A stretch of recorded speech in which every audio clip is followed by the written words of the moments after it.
उत्तर प्रदेश के एक छोटे से गांव भैरवपुर में हर सुबह सूरज की किरणें खेतों को चूमती और हर शाम ढलती धूप खेतों को सोने सी चमक देती। गांव के लोग साधारण, मेहनती और भगवान में आस्था रखने वाले थे। गांव का मुख्य आकर्षण था पुराना पीपल का पेड़, जो गांव के उत्तर छोर पर एक सुनसान खेत के किनारे खड़ा था। उसी के पास एक टूटा फूटा कुआं भी था, जिसे गांव वाले शापित कुआं कहते थे। इस गांव में रहता था एक ईमानदार किसान, किशन, लगभग 35 साल का, ऊंची कद काठी वाला, मेहनती और अपने 3 दोस्तों रघु, शिवा और गोविंद के साथ बड़ा ही घनिष्ठ संबंध रखता था। चारों दोस्त बचपन से साथ थे। किशन का खेत गांव के उत्तर छोर पर था, उसी शापित कुएं और पुराने पीपल के पेड़ के पास। गांव में एक अफवाह फैलती आ रही थी, उस पेड़ के पास रात को कोई मत जाना, वहां आत्मा है। किशन इन बातों पर ज्यादा यकीन नहीं करता था, परंतु गांव के बुजुर्ग अक्सर कहते, उस खेत की माटी लाल है, खून पीती है वो जमीन। हमारे बड़े बुजुर्ग कहा करते थे कि वो शापित कुआं न जाने कितने लोगों के जीवन को निगल गया, इसीलिए उन्होंने हमें हिदायत दी है कि उस जमीन और कुएं से हमेशा दूर रहें। एक रात बेमौसम बारिश हुई। किशन अगले दिन सुबह खेत गया तो देखा जमीन गीली नहीं थी, बल्कि एक हिस्सा पूरा सूखा था और उस पर किसी ने पंजों के निशान छोड़े थे। इंसानी नहीं, मगर इंसान से मिलते जुलते। वो हैरान रह गया। रघु बोला, यार ये निशान अजीब है। तू कहाँ काम करता है किशन? मैंने ऐसा निशान पहले कभी नहीं देखा। पता नहीं ये किसका है। मुझे कुछ घबराहट हो रही है। शिवा बोला, कुएं की तरफ मत जाया कर, पता नहीं क्या बला है।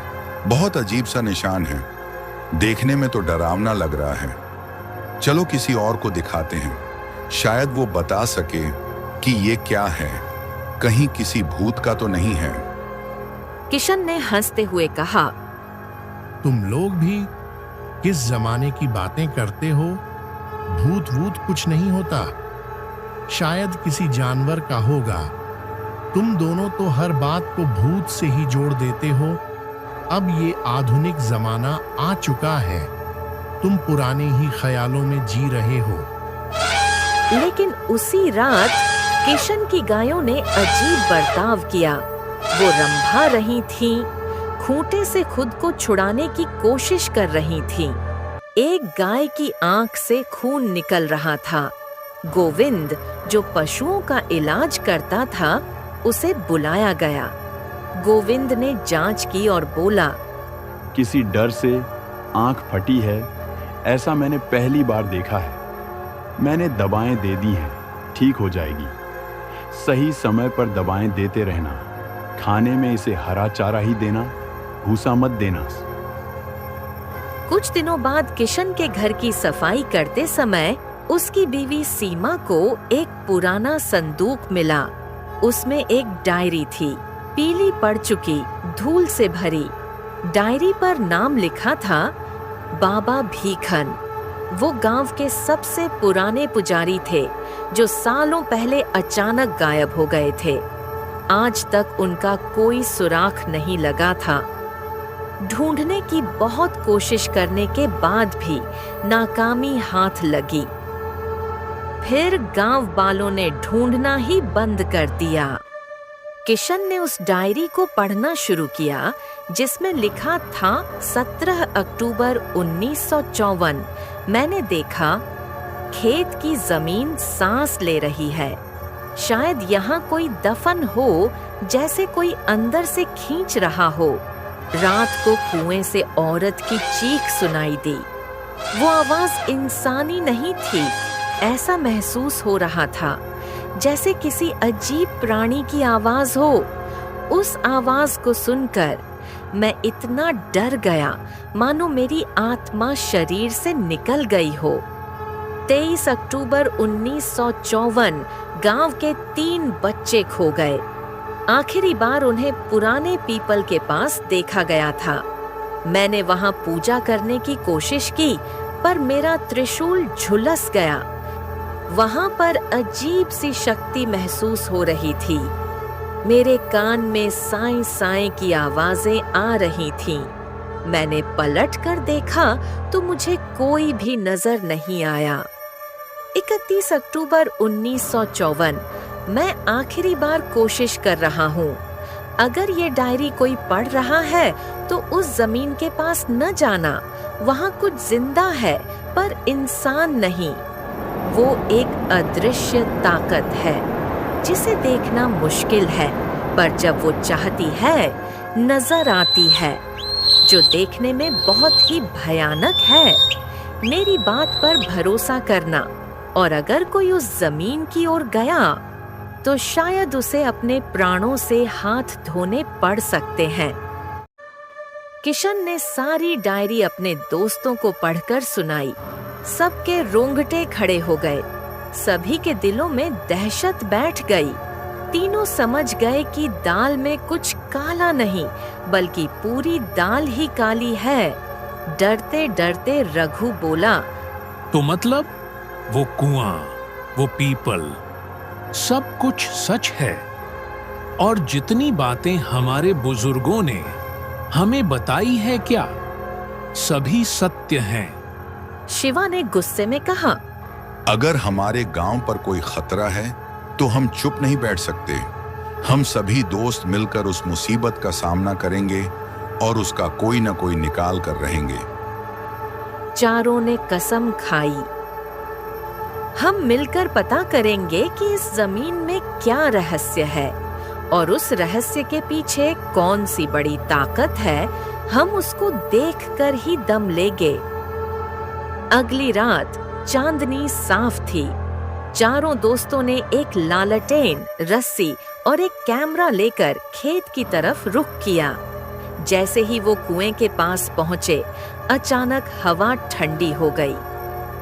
लालटेन की लौ कांपने लगी, जैसे तेज हवा में होता है, पर यहाँ हवा इतनी तेज नहीं थी।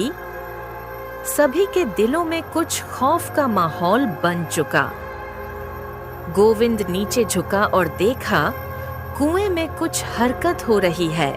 कैमरा ऑन किया गया और तभी एक नीली रोशनी कुएं से निकली और एक औरत की आकृति बन गई। ये आकृति बहुत ही भयानक थी, जिसे देखकर किसी की भी रूह कांप जाएगी। उसका चेहरा अधछला, आंखें लाल, बाल बिखरे हुए। वो बोली, क्यों आए हो मेरी शांति भंग करने? मैंने इस जमीन से सब छीन लिया। अब तुम भी जाओगे, क्योंकि तुम खुद बलि का बकरा बनने मेरे पास आए हो। अब देखना मैं तुम्हें कैसे तड़पा तड़पा के मारती हूँ, तो होशियार हो जाओ बे। इजाजत मेरी शांति भंग करने वालों, अब मैं तुम्हारा खून पीऊंगी।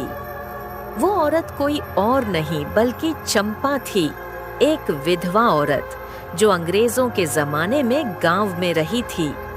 गांव वालों ने उसे डायन समझकर उसी कुएं में जिंदा गाड़ दिया था।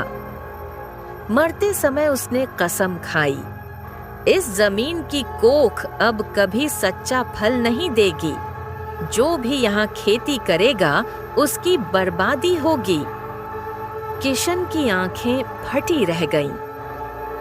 तो ये सब उसी का असर है, क्योंकि वो तो इन बातों पर कभी यकीन ही नहीं करता था, पर आज तो ये सारी बातें सच लग रही है। आज सच में एक आत्मा उसके सामने खड़ी है।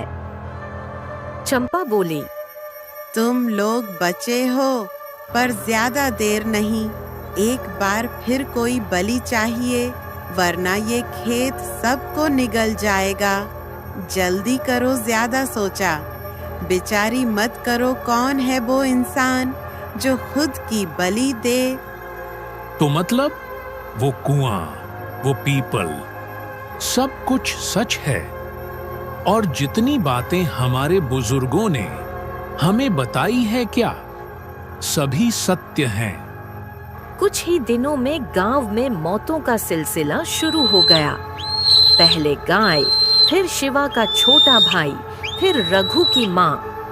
अब लोग डर के मारे घर से बाहर नहीं निकलते। गांव के बुजुर्गों ने किशन से कहा, बेटे दिमाग लगा के रास्ता निकालने की कोशिश कर, क्योंकि तू ही कुछ कर सकता है बेटा। तू ही खेत का मालिक है। किशन ने तय किया वो खुद चंपा की आत्मा से मिलेगा और सच का सामना करेगा।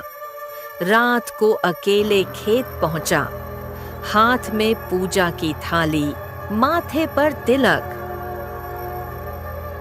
कुएं के पास पहुंचते ही चंपा फिर प्रकट हुई, बोली, बलि लाओ, तभी सब शांत होगा, नहीं तो सभी को मरना होगा और सब कुछ बर्बाद हो जाएगा।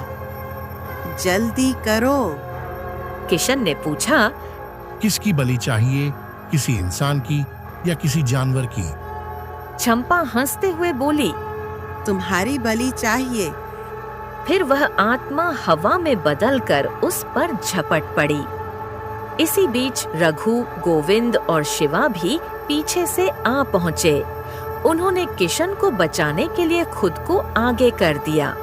गोविंद ने कहा, हम 7 जन्मे हैं, 7 मरेंगे, तू अकेला नहीं है।